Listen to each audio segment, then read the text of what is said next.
भाग्य खराब हेबार 10टी कारण।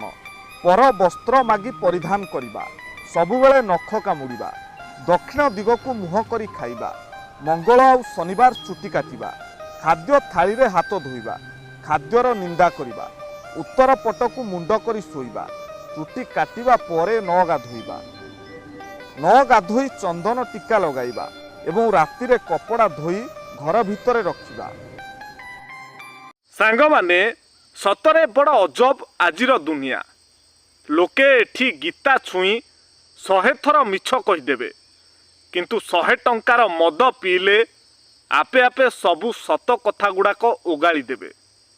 कौन ठीक तो कमेंट रे जणातु आपणक उत्तर।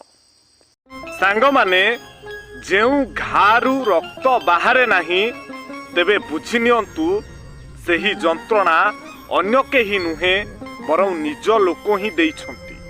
आउ निज लोक देइथिबा जंत्रणार कष्ट सतरे असह्य होई जाए। सेतेबेले आखिरु नुहे हृदयरु लुह झरी पड़े। सांग माने मनीषर सबुठारु बड़ शिक्षक हेउछि परिस्थिति। एथिरु से जेउ शिक्षा पाई थाए ताकू केबे भी भूली पारि न थाए। तेणु परिस्थिति मिलुथिबा शिक्षा को ग्रहण करी निजकू सुधारी आगकू बढ़ंतु। देखिबे आपणक जीवन केमिति सरल आउ सुंदर होइजिवो। कथा मोर विचार आपण मानकर। सांग माने जिए तुमकू जेतिकी सम्मान देउछि तुमे ताकू सेतिकी सम्मान दियो।